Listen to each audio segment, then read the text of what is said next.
All right, let's play the theme from Campfire. Because streaming services are evil corporations that gatekeep bands from their fans and pay them pennies while collecting millions. This is Campfire. Campfire this week is the Finnish war metal gods that are Archgoat. Their website is archgoat666.bandcamp.com. A little bit of history about the band. After their legendary 1994 EP, Angel Cunt, Tales of Desecration, Finland's Archgoat sort of vanished for 10 years. But then in 2004, Lucifer smiled on us again and saw Archgoat return with their ear-ravishing, heavy war metal. This is going to blow your mind. Look at this. Look at this CD. Just look at that. Oh. No. It's the first Allman Brothers band. Oh.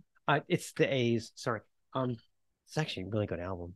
It doesn't have Whipping Post on it, but it's really good. Black Hearted Woman. See, that could be an Archgoat song, Black Hearted Woman. Anyway. What I meant to say was, get a load of this. Now that's an album cover right there for you. That guy's multitasking. I'm telling you. No, you have to. You got so much going on as a demon. Yeah. Anyway. Slash devil. So, go ahead. Why don't you talk about Angel Cunt? Yeah, so what makes this band unique also is the fact that at its home are twin brothers. How many bands can you say about that? And Dwayne Allman married Cher for a while. No. Oh, sorry. No. I'm getting confused again. Anyway, back to Angel Cunt. Yeah. It only takes one listen to the 1993 release Archgoat debut to acknowledge the obvious. Obviously, these guys have superpowers. Obviously, the three of them are sleeping in coffins, collecting shrunken heads, dressing in a wide variety of bullet belts, and doing lines of cocaine off the backsides of devil-worshipping vixens in nun habits each morning before breakfast. Yeah, actually dirtier, shorter, and even more primitive than their already deranged 2000s material. This early EP is exactly what one would expect from these three.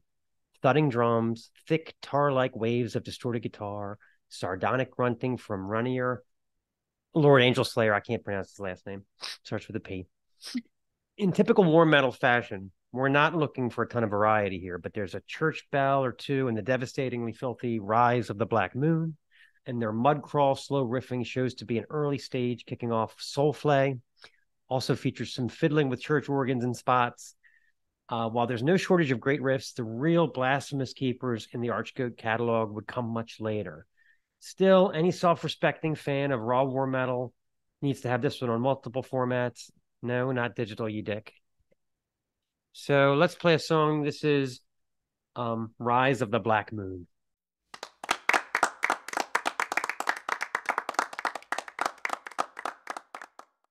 At first glance, I thought that song was called Souffle. I was confused. Souffle of the Black Moon? I was like, Souffle? And then I read it again. I was like, oh. Okay, continuing on with Campfire, let's talk about 2006's Whore of Bethlehem album. I from love Archgoat. their consistencies with the black, red, black, and yeah. white. Yeah, I love it. Yeah. Go ahead, you can take this one. This is 2006 Whore of Bethlehem.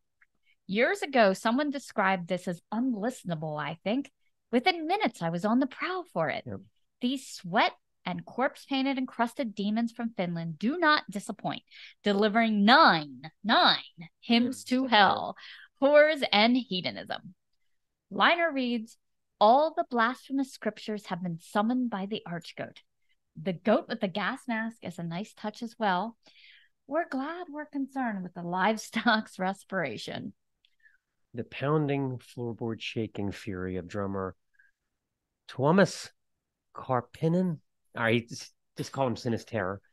The pounding aside, the death from below, purity violating, elegaic, God can't save you now vibe is a shot across the bow. This is ugly, war on piety, stamp out runaway decency black metal of the lowest order. The real draw is the sluggish, drag your brain through the mud riffs that are always a minute or two away. There's lots of variety in the crawling riff muck of this record, from the dreck of Lord of the Void to the slimy pulse and vocal croak of Dawn of the Black Light, to the lurching creep of Black Crusade. It's all about the slow, grinding metal, like these guys were trapped in a crack house at the foot of an erupting volcano for years with nothing but candles and blasphemous verse to while away the time. Needless to say, Archgoat never lost the plot. I highly recommend all of it, from the Luciferian Crown to All Christianity Ends. The live album, Black Mass 30, is freaking incredible, with selections that go all the way back to the early demo days, stripped back but still depraved and powerful.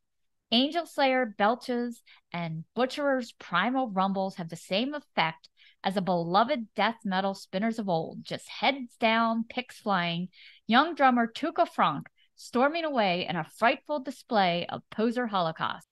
I'd forgotten the hypnotic effect of Archgoat's slower, doomier riffs and the version of Lord of the Void, and the apocalyptic triumphator, and particularly Grand Luciferin Stephanie. Just pulverized with power, the Parisians chanting along loud and proud like the wizened disciples they are. It's a great show. I also recommend Live at the Fillmore. They do Don't We Want You No More? It's good. Oh, that's the Almonds. Anyway, Sorry. We'll have a treat to look forward to next spring, as Archgoat will be returning to Baltimore for Maryland Death Fest for 2024. It will be their first appearance here since 2012, so I cannot wait for this. Give it up for the goat. Let's play a song. This is Tied to the Whipping Post. No! Oh, no, this is Dawn of Blacklight. Although that would be a good Archgoat song. This is the Snaggletooth Extreme Metal Podcast.